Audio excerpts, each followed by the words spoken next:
लगता है, आप जामनगर की बहू हैं और राजकोट की बेटी, जामनगर की बहू को जनता कितना प्यार देगी? जब से प्रत्याशी के रूप में चयन हुआ तब से लेके आज तक कॉन्स्टेंटली लोगों के बीच में रह के भारतीय जनता पार्टी के माध्यम से, और मैं तो बहुत ही ज़्यादा थैंकफुल हूँ भारतीय जनता पार्टी के माध्यम से और मंच से मुझे प्रत्याशी के रूप में चुना गया है। बिकॉज़ यहाँ एक पारिवारिक माहौल आपको मिलता है, आपको कभी ऐसा फील ही नहीं होता कि आप अकेले इलेक्शन है वो रन कर रहे हो। सब ऐसे सन्निष्ठ कार्यकर्ता भाई बहन है, वो सारी जिम्मेदारी सारी आपकी तैयारियाँ करके आपको सिर्फ वहाँ जाना है, लोगों के बीच में जाके आपको जो भी आपके विचार है भारतीय जनता पार्टी के विचार है वो रखना है। तो बहुत ही अच्छी मेरी ये जर्नी रही, एक्सपीरियंस मुझे अच्छा मिला, बहुत ही ज़्यादा लोगों के साथ, पार्टी के अच्छे अच्छे कार्यकर्ताओं के साथ, जो पार्टी के बैकबोन होते हैं, जो पिलर्स होते हैं, उनके साथ मेरा एक मिलना हुआ, आपसी परिचय हुआ। मैं अपना जो काम कर रही हूँ और मुझे सबसे ज़्यादा विश्वास है भारतीय जनता पार्टी के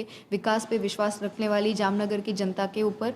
और इस भूमि ने, हालांकि इस भूमि ने बहुत कुछ दिया है हमें, ठीक है। यहाँ मेरे हस्बैंड है तो उनका जन्म भी यहीं हुआ है, उनकी करियर का स्टार्टिंग पॉइंट भी यहीं रहा है। तो एक अंदरूनी विश्वास है कि इस नाम के साथ, भारतीय जनता पार्टी की विकास यात्रा के साथ लोगों का जो भरोसा है वो कंटिन्यू ही होने वाला है। लेकिन आपको कहीं ना कहीं दर्द नहीं है, क्योंकि आप चूंकि निश्चित तौर पर इस घर की बहू हैं, नैनावा जो आपकी सिस्टर इन लॉ है वो तो ऑलरेडी कांग्रेस से जुड़ी हुई हैं, उनके जो प्रचार में एग्रेसिवली कर रहे हैं, लेकिन अब पहले आपकी ननद का और उसके बाद आपके फादर इन लॉ का भी ये कहना कि राजपूत जो है वो हमें कांग्रेस को वोट दे, एक ही घर से इस तरीके की आवाज़ उठना। जो भी वो बोल रहे हैं, जो भी उनकी तरफ से आ रहा है, तो ना वो मेरी ननद कर रही है ना वो मेरे फादर इन लॉ कर रहे हैं। वो कर रहे हैं तो एज ए पार्टी के कार्यकर्ता के तौर पे वो बोल रहे हैं, एज ए पार्टी के कार्यकर्ता के तौर पे उनकी कुछ विचारधारा है, तो वो उनके माध्यम से अगर कुछ बोल रहे हैं तो इसमें मुझे कुछ गलत नहीं लग रहा है। वो अपनी पार्टी के हिसाब से पार्टी के लिए कार्यरत हैं और मैं भारतीय जनता पार्टी के लिए हूँ। और मैंने पहले भी ये बात बहुत क्लियरली बता दी थी कि मनभेद होना इट्स नॉट पॉसिबल। मतभेद है तो वो जायज़ सी बात है ना, एक ही घर में आप हर एक इंसान आपकी विचारधारा से या किसी और विचारधारा के साथ सहमत नहीं हो सकता, तो it's not the big thing. और मुझे तो यही समझ में नहीं आ रहा कि ये जैसे मेरा पहला इश्यू है।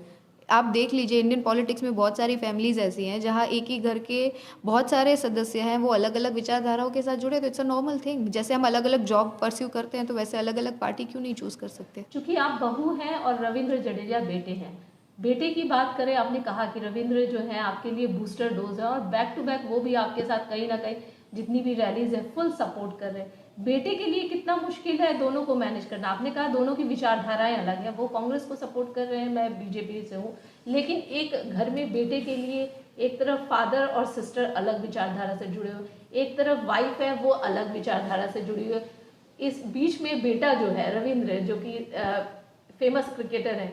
देखिए, मैं और मेरे हस्बैंड हैं वो दो नहीं है, हम एक हैं। मेंटली जो एक थिंकिंग प्रोसेस रहता है वो हमारा सिंगल तौर पे चैनलाइज्ड है, तो आप इंडिविजुअल आप उसको काउंट ही मत कीजिए।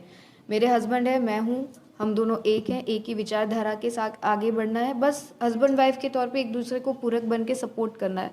तो इट्स अ क्लियर थिंग कि वो जो कर रहे हैं उसमें कोई confusion, and he is pretty much sure about कि उनको क्या करना है। वो लाइफ में कभी कंफ्यूज नहीं रहते। मैंने आज तक उनको किसी कंफ्यूजन में या किसी डाइसीनेस में नहीं देखा कि वो कंफ्यूज हो या फिर उनको कुछ हेजिटेशन हो, या फिर जो अगर करते हैं तो उनका 100% करते हैं, नहीं करते तो वो मुझे क्लियरली बता देते हैं कि मुझे इन सब चीज़ों से दूर रखो, I am a neutral one. But अभी मैं क्लियरली बोल रही हूँ कि एक है, अलग अलग थिंकिंग नहीं है इधर। सो ये जो मिक्सअप है कि कन्फ्यूजन है।